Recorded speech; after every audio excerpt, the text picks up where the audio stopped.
Salut à vous, les amoureux et amoureuses de l'amour et surtout de Mariés au premier regard. On se retrouve aujourd'hui dans cet épisode de Désillusion d'amour pour faire l'analyse du 7e épisode de cette 9e saison de Mariés au premier regard. On va aller regarder au-delà des comportements qu'on a vus dans cet épisode et creuser un petit peu pour un peu questionner et décortiquer les dynamiques de cet épisode. Accrochez-vous, on plonge tout de suite dans le vif du sujet.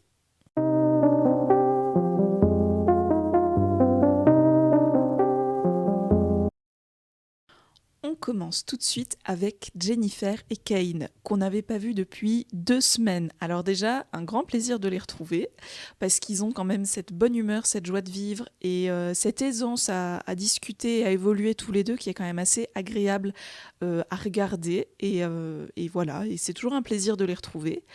Même si j'ai pas forcément apprécié tout ce que j'ai vu dans cet épisode-là.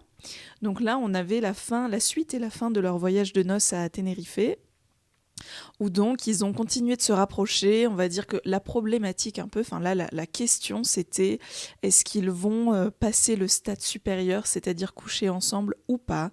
Et ils ont finalement couché ensemble et l'avant-dernière nuit, mais alors je sais pas exactement combien de temps ils durent leur voyage de noces, mais assez peu de temps. Mais en gros, on les a vus s'amuser. On les a vus apprendre à se connaître. On les a vus aller se baigner dans la mer, aller dans un parc aquatique. Jennifer a fait une séance de pilates à Kane. Elle lui a parlé aussi de ses anciennes relations. Elle lui a dit que voilà, elle avait été souvent trahie et que donc ça pouvait expliquer parfois certaines de ses réactions, certains de ses comportements sans que Kane n'ait à le prendre personnellement. Donc ça avait été une conversation encore une fois très mature et très appréciable menée par Jennifer. Et puis finalement, ils étaient sortis en boîte tous les deux. Enfin bref, ils s'étaient bien éclatés et ils avaient conclu. Jennifer a vu l'homme aussi, comme dirait Coralie. Et le lendemain, ils passent leur dernière journée à Tenerife et le soir, ils vont dîner tous les deux pour leur dernier repas, leur dernier date avant de repartir chacun dans leur ville. Et en gros, ben là, Kane, il a eu un discours un peu embêtant. Enfin, c'était pas forcément ce qu'on avait envie d'entendre, ni ce que Jennifer avait envie d'entendre. Mais elle, comme le remarque Estelle, et c'est Estelle qui l'a dit, elle est toujours hyper mature dans sa manière de parler avec lui. Elle ne lui met jamais la pression, parce que lui, il le dit quand même, il le répète assez souvent, il a quand même cette peur de l'engagement. C'est pas qu'il a cette peur de l'engagement, il le dit comme un blocage. Il a peur, hein, mais lui il dit qu'il a du mal à s'attacher, il est bloqué par le fait de s'attacher à quelqu'un, que souvent ça bloque, ça passe pas, etc. Et Jennifer, elle lui met pas la pression, elle lui dit juste, vis le moment présent, et puis ça viendra petit à petit ou pas, mais te prends pas la tête, on vit le truc. Moi je ne te mets pas la pression, et puis on verra bien comment les choses se passent. Mais à ce dernier repas, elle lui dit quand même à un moment... tu vois comment la suite? Et lui il dit là je suis super content qu'on rentre chacun chez nous. Caïn, d'accord, mais les formes quand même, parce que ça c'est quand même un peu brutal. Enfin, dis-lui, oui, tu vas me manquer, mais je me dis que c'est pas mal non plus qu'on retourne chacun dans notre vie pour vraiment atterrir, etc. Mais là, ouais, il a été un peu brut quand même. Et il est pas du tout rassurant, en fait. Il est absolument pas rassurant. Puis elle... En fait, je pense qu'ils en sont au même point, mais que lui, avec son expérience et sa manière de vivre les choses, il le formule hyper négativement, là où elle va le formuler hyper positivement. C'est-à-dire que bien sûr qu'ils sont pas encore amoureux, ça fait quoi, 3 jours, 4 jours qu'ils se connaissent, bien sûr. Et ça, Jennifer, elle le dit aussi, elle le dit, moi je suis attachée à toi, je suis ouverte envers toi, j'ai envie qu'on avance ensemble, mais je suis pas encore amoureuse. Et lui, il dit, oui, je vois bien que je suis pas amoureux pour le moment, comme si c'était hyper grave. Mais non, Caïn, c'est juste normal. Il se prend vraiment la tête, et alors, est-ce qu'il se prend la tête ou est-ce qu'il se cherche des excuses parce qu'il veut pas aller plus loin, parce qu'il a eu ce qu'il voulait et que maintenant il a pas envie de continuer? Parce qu'à un moment il dit un truc, il dit oui, je me rends compte que administrativement c'est ma femme. Mais comment ça? Cain, c'est le principe du mariage en fait, qu'une fois que tu as dit oui, tu as signé le papier, et administrativement, la personne en face est ta femme, même plus qu'administrativement normalement. Il y a une certaine relation qui se crée. Enfin, après, c'est une émission particulière, donc oui, là, vous n'êtes pas tout de suite hyper soudés comme un couple qui se connaît depuis déjà longtemps, mais oui, c'est ta femme. Enfin, oui, Cain. Oui, personne ne l'avait prévenu. Personne n'avait dit au monsieur qu'une fois qu'on a signé le papier, l'autre, ça devient sa femme. Enfin, bref. Ouais, je tombe des nues, oui et non, mais c'est quand même, là, ça fait beaucoup d'éléments. Parce qu'il a quand même eu un peu un avant-après. Avant-après leur nuit ensemble, tu vois. Avant, il était vachement mielleux, il était hyper sympa et vachement dans les compliments et tout. Et après, bon, je sais pas trop, j'ai du mal avec l'engagement, quand même, j'ai peur. Enfin, il est quand même toujours un peu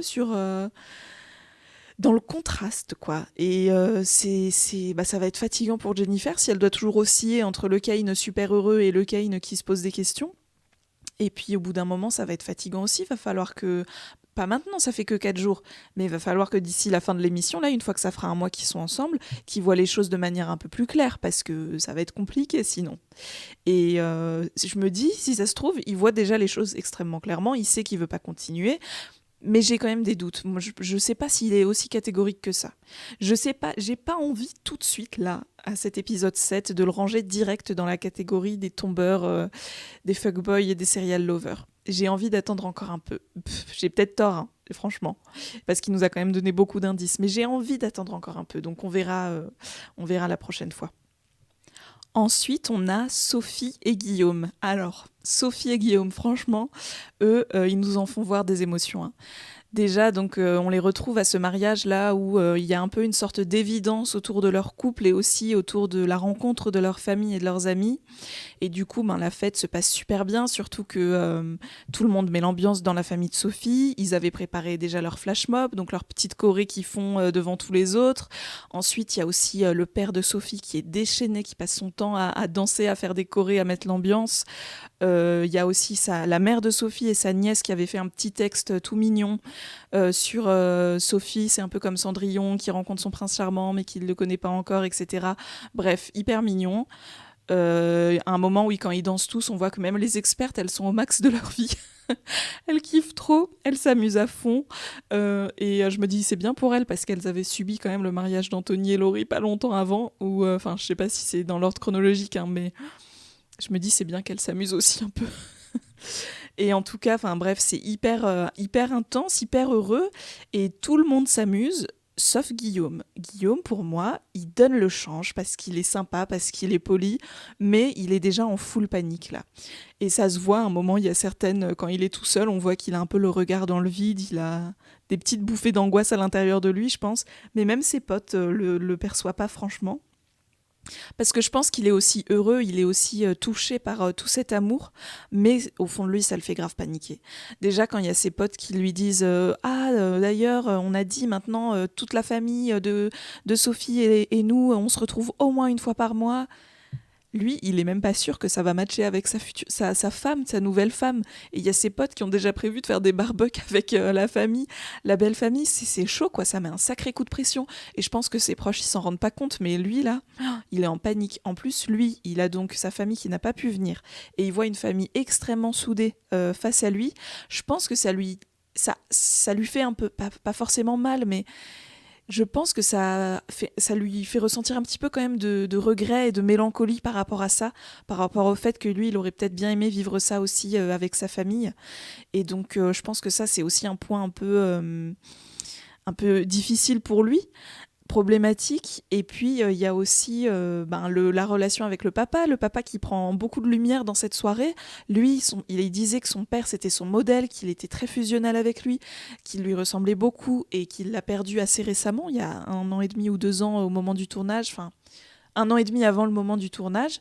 Et du coup, je pense que ça lui, dans ces moments de joie extrême, ça doit quand même venir un peu, remuer quelque chose au fond de lui. Plus cette nouvelle femme qui doit apprendre à découvrir.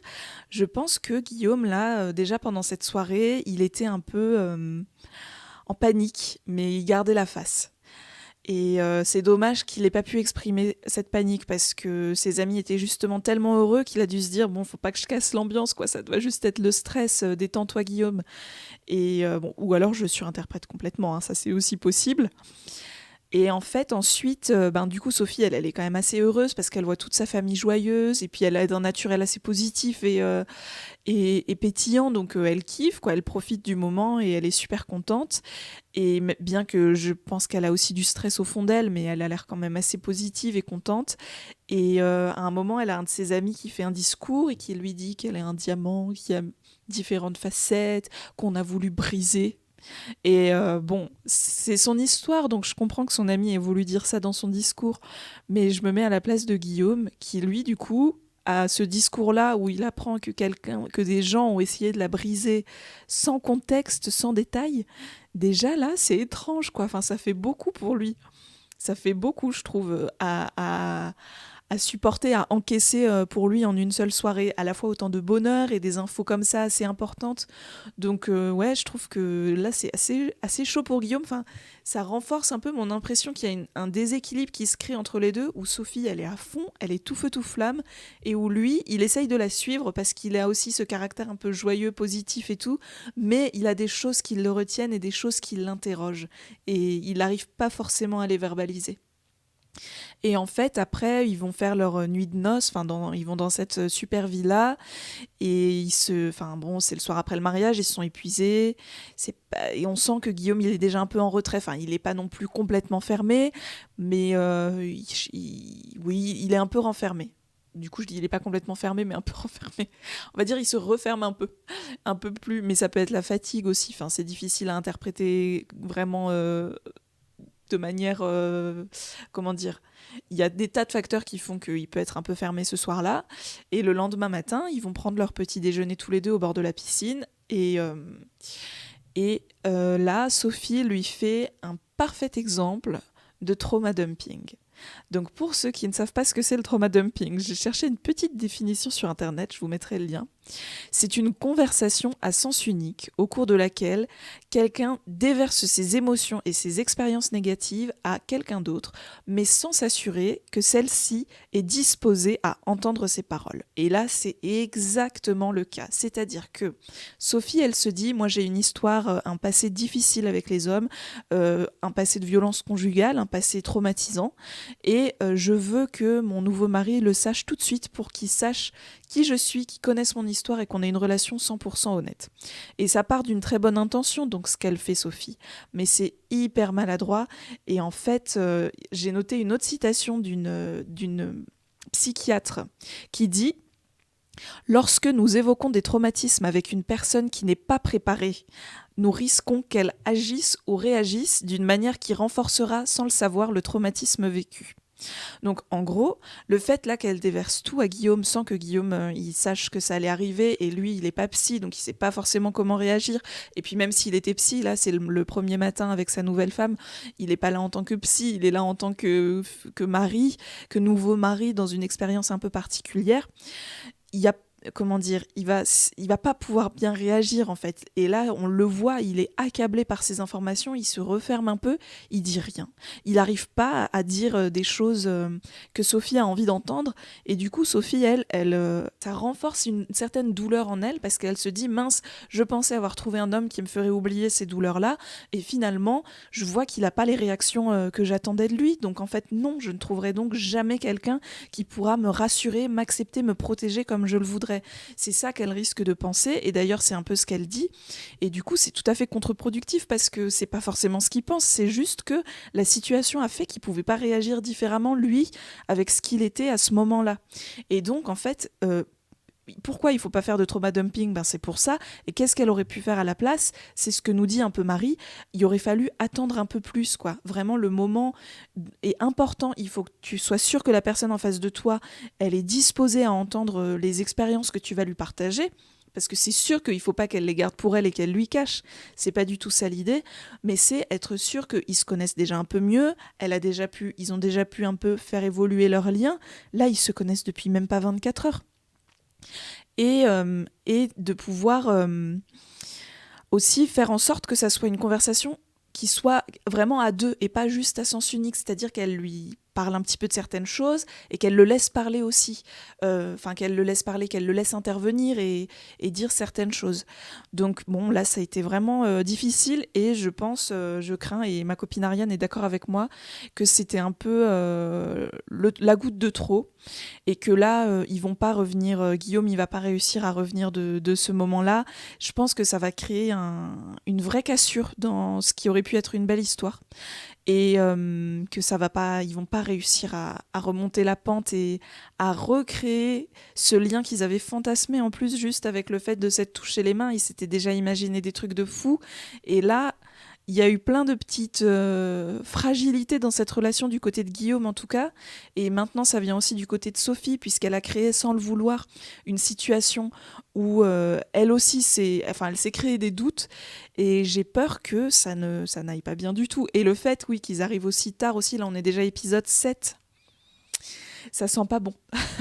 Ça sent pas bon. Après, parfois, ils accélèrent dans le montage, mais là, ouais, moi qui étais si enjouée la semaine dernière, je suis très très négative, je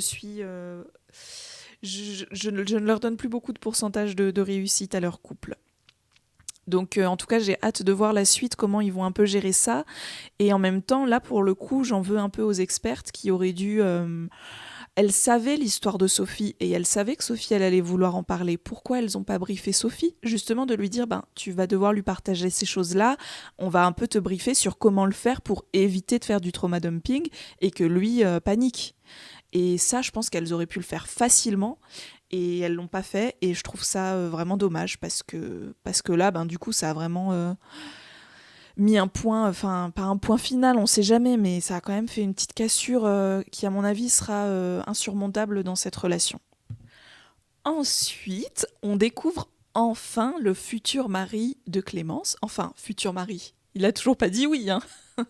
À la fin de l'épisode, on ne sait toujours pas s'il a dit oui ou non. Donc le peut-être futur mari de Clémence, qui est donc Malik, 42 ans, électricien à Dax. Donc c'est bien parce que je me disais là, ça fait 2-3 épisodes qu'on nous met que du Clémence. Et du coup, lui, on ne sait pas du tout qui il est, quoi. Et donc c'est bien qu'on ait eu quelques images quand même de lui pour un peu mieux savoir qui il est et dans quel état d'esprit il vient dans cette émission. Parce qu'en effet, il n'a aucun membre de sa famille qui est là le jour de son mariage, mais on apprend que c'est parce que son oncle était en train de mourir en fait au moment où lui se mariait, parce qu'il avait eu une grave maladie et que donc ses parents, ses frères et sœurs étaient restés auprès de son oncle, mais sa mère lui avait dit vas-y, va vivre ton expérience, va profiter de la vie, et puis nous on est auprès de ton oncle et voilà. Donc c'est quand même une des dispositions assez particulières pour un mariage. Après, il a ses amis qui sont là auprès de lui, mais ça fait quand même une situation un peu étrange. Et ils en ont assez peu parlé là, ils en parleront peut-être plus au moment de la fête, si jamais il y a une fête. Parce qu'ils nous ont pas trop montré. Ils nous ont pas montré d'images de la séance photo, ils nous ont pas montré, je veux dire, dans la semaine prochaine. Donc là, j'aimerais bien savoir s'il y a des gens qui ont vu l'épisode en avance, n'hésitez pas. Vous mettez un petit spoiler alerte dans les commentaires et puis après vous dites si ça a marché là entre Malik et Clémence, j'ai trop hâte de savoir. Mais j'ai pas envie de payer M6+. Faut pas exagérer quoi. Et bref, Malik, moi je le trouve pas mal. Bon après, on l'a pas tant vu que ça. Il m'a l'air équilibré, il m'a l'air sain. Il m'a l'air d'avoir de bonnes intentions. Il cherche quelque chose de solide. Je pense que ça pourrait marcher avec Clémence s'il arrive à passer au-dessus du fait que Clémence a déjà vécu cette expérience une fois. A priori, ils se plaisent. Enfin, quand les expertes nous ont fait là cette petite présentation croisée pour nous montrer ce que l'un attend et ce que l'autre propose pour voir leur compatibilité. Franchement, moi, j'achète le truc. J'ai été convaincue par leurs arguments. Les deux peuvent, en effet, sur le papier, fonctionner. Maintenant, sur le papier, bon, super, quoi, mais faut que ça marche aussi en vrai. Et surtout, étant donné la particularité, on va dire, un peu de ce mariage, ça peut faire beaucoup de points qui peuvent un peu effrayer Malik. Parce que Clémence, elle a déjà dit oui, et puis de toute façon, elle était là pour se marier, donc je pense qu'on lui avait ramené n'importe qui, elle aurait dit oui, elle voulait se marier et vivre cette expérience vraiment à fond. Et Lui, déjà, il voit que quand il arrive, elle est déjà là, et ça, il l'avait pas prévenu, donc ça lui fait un choc. Il a en plus cette situation familiale particulière, et en plus, il voit que c'est une participante qui a déjà vécu l'aventure à moitié l'année passée. Et donc, il a l'impression déjà peut-être de la connaître, et de cette fée, il s'est déjà fait une sorte d'opinion sur elle, qui peut-être correspond pas à 100% à ce qu'elle est réellement, parce qu'entre ce qu'on nous présente de la personne à la télé et ce qu'elle est dans l'intimité, il y a beaucoup de différences. Et donc, ça lui fait quand même beaucoup d'obstacles à surmonter. Et j'espère qu'il va y arriver, enfin qu'il va au moins laisser une chance. Après, c'est pas obligé de fonctionner, mais au moins qu'il dise oui et qu'il fasse cette journée de mariage et peut-être le voyage de noces pour voir si ça peut marcher ou pas. Parce que je pense que ça pourrait marcher. Déjà, ils sont tous les deux un peu plus âgés. Enfin, plus âgés, ça va, ils ont 39 et 42. Mais du coup, c'est pas des Laurie et Anthony de 30 et 33 ans qui sont encore un peu tout jeunes, tout naïfs en amour. Enfin, bon, ils ont pas non plus 20 ans, quoi, mais peut-être un peu moins expérimentés, un peu moins posés dans leur vie aussi perso. Là, ils ont l'air vraiment sains tous les deux et sereins aussi dans leur famille. Clémence, avec sa famille, ça se passe bien. Malik, au moment où il l'annonce à ses parents, on voit que ses parents sont un peu surpris, mais ils le soutiennent et ils disent on a une très bonne relation. Donc ils ont l'air d'avoir tous les deux un socle assez solide, déjà chacun de leur côté, d'avoir une vie assez solide, d'être vraiment équilibrés tous les deux. Donc là-dessus, je me dis ça pourrait le faire. Ça pourrait le faire. Mais là, franchement, on a vu trop peu de eux deux pour vraiment se faire une opinion. On ne sait même pas s'il va dire oui. Affaire à suivre. Et pour finir, on découvre Marina, une nouvelle participante, 38 ans, mère célibataire d'une adolescente, et qui est très fusionnelle avec sa mère, sa sœur et sa fille. Donc c'est le gang des quatre, elle s'appelle, je crois, un truc comme ça. Et qui donc apprend qu'elle a une compatibilité avec quelqu'un à 77%. Et qui est très contente parce que elle, un peu, sa problématique, en gros, c'est que elle se renferme facilement. Dès qu'il y a un petit truc qui va pas, elle se renferme et c'est pris pour... en fait, le fait qu'elle se renferme, c'est de l'inquiétude et c'est pris pour l'autre pour de la négligence pour le couple. Donc, elle a ce truc de... Elle paraît froide et elle voudrait essayer de dépasser ça. Elle a aussi un peu eu des soucis de trouver des personnes qui veulent s'engager. Et elle veut être sûre que la personne avec qui elle va faire cette expérience soit à fond pour s'engager. Donc c'est vrai que si tu es d'accord pour te marier, a priori c'est que tu es OK pour t'engager. Mais bon, Kane, dans cet épisode même, nous prouve à peu près le contraire. Et donc voilà, elle sait ce qu'elle cherche. Et on ne nous présente pas son futur mari. Cette année, vraiment, ils nous ont fait... c'est la 3e déjà, où on aura la surprise du futur mari que à l'hôtel.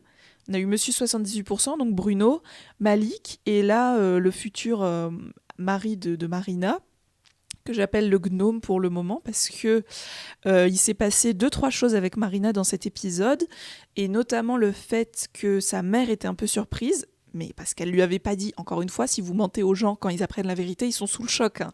C'est le concept d'un mensonge. Donc bref, c'était un mensonge par omission, mais c'est quand même limite. Et du coup, sa mère, elle a vraiment, quand elle lui a annoncé, sa mère était vraiment sous le choc, elle est devenue toute rouge, elle était en panique. J'aime pas ça, je valide pas. Marina, je ne valide pas du tout. Finalement, ses émotions passées, elle était contente, elle lui a dit bien sûr que je t'accompagne. Enfin, comme souvent, hein, c'est souvent le cas. Elle a choisi sa robe, sa mère était pas trop d'accord, mais finalement elle lui a laissé prendre celle qu'elle voulait. Bon, encore une fois, les robes, moi je m'attarde pas là-dessus. Je suis juste un peu déçue cette année qu'on ait eu aussi peu d'originalité dans les robes. La plus originale, je vais dire, c'était celle de Coralie avec un grand nœud derrière. Mais d'habitude, on en a une qui veut mettre un pantalon, il y en a une qui veut un peu de couleur. Enfin, on a un peu d'originalité. Là, on était vraiment dans des modèles hyper classiques. Donc bon, tant mieux pour elle, hein, tant que ça leur plaît, c'est l'essentiel. Mais là, j'aurais aimé plus de drame autour des robes. Voilà. Bon, même si c'est vrai que Laurie et son papa à l'essayage, ça avait été quand même du bon drama, ça. Voilà, elle avait sa robe, etc. Et peu avant qu'elle parte à Gibraltar, Marie Tapernou a pris rendez-vous avec elle pour lui dire, pour avoir une conversation lunaire avec elle. Franchement, elle m'a perdue, elle m'a complètement perdue. Où elle lui dit, voilà, 77% de compatibilité, c'est bien, il y a aussi 23% d'incompatibilité, mais c'est pas des incompatibilités qui doivent vous arrêter, mais il faut quand même que vous soyez au courant que dans ces incompatibilités-là, il peut y avoir des incompatibilités physiques, mais vous inquiétez pas, il y a quand même 77%. Elle allait dans tous les sens, tout ça pour dire que il y a peut-être un trait physique de son futur mari qui ne lui plaira pas. mais que ça ne devrait pas être rédhibitoire et qu'il faut pas qu'elle se braque face à ça. Mais comment faire paniquer une personne?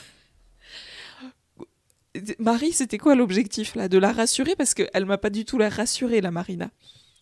Et je pense que c'est pour qu'elle se prépare mentalement au fait qu'il ne lui plaise pas, mais du coup là, elle va s'imaginer un gnome, littéralement un gnome, très gentil, et qui est prêt à s'engager, mais qui ne lui plaît pas, et je vois pas en quoi ça peut la mettre dans des bonnes dispositions pour un mariage. Si tu penses qu'elle est pas prête à passer au-dessus d'un trait physique, soit tu la mets pas avec ce mec-là, soit tu lui proposes pas d'épouser quelqu'un à l'aveugle. Donc bref, je suis un peu sonnée par cette discussion, enfin interloquée. En fait, Marie, soit t'en as trop dit, soit t'en as pas assez dit. Soit tu fais juste un rappel à Marina qu'il faut qu'elle se laisse porter par l'expérience et qu'elle ne s'arrête pas au premier regard, bon, même si c'est le nom de l'émission, au physique, et qu'elle essaye d'aller voir plus loin. Soit tu lui dis, bon bah voilà, il est petit, il est plus petit que vous, et en plus, je sais pas, il a donné, mais ne vous arrêtez pas à ça. Comme ça, Marina, elle a le temps de se préparer ou de dire, ah bah non, bah c'est hors de question, moi, un mec qui a donné, je veux pas. Enfin bref, je dis n'importe quoi, mais bon. Vraiment très, très interloquée par cette conversation-là. Donc, hâte de voir la suite. Moi, je m'imagine quelqu'un d'extrêmement laid. Hein. Enfin, je pense que tout le monde, là, avec cette discussion-là. Et du coup, je pense que Marina aussi. Et comment tu veux arriver dans des bonnes dispositions? Et du coup, je me dis, parce qu'on avait vu au tout début qu'il y allait un mariage qui allait être annulé, mais à Gibraltar. Est-ce que c'est pas ce mariage-là? Est-ce que c'est pas ce mariage-là? Je sais pas. J'ai un doute. Je me dis peut-être. À voir. En tout cas, encore un épisode bien divertissant. Encore un épisode avec des hauts et des bas, et surtout des bas. Et quelques hauts quand même, parce que sinon on regarderait plus. Et avec du drame aussi, comme on aime. Et puis surtout, le teaser de la semaine prochaine m'a bien plu, puisque on voit Laurie et Anthony en voyage de noces. C'est donc qu'ils sont partis en voyage de noces qu'il n'a pas tout arrêté. On voit aussi Coralie et Bruno amoureux. Donc, est-ce que c'est on va dire, le mieux de la fin, ou est-ce que ça y est, ils ont retrouvé un équilibre et ils vont réussir à y aller? Hâte de voir la suite. Et surtout, est-ce que Malik va dire oui? Vraiment, s'il y en a qui ont l'info, dites-le moi. Ça me ferait vraiment plaisir. Je sais que c'est pas bien de spoiler et tout, mais j'ai vraiment envie de savoir. Merci pour votre écoute, et si cet épisode vous a plu, pensez à vous abonner. Vous pouvez aussi aller me suivre sur Instagram sur le compte des Illusions d'amour. Je poste pas grand chose, mais de temps en temps je partage des choses en story. Et voilà, ça me ferait plaisir de vous y retrouver là-bas. Encore merci pour votre écoute et à la semaine prochaine.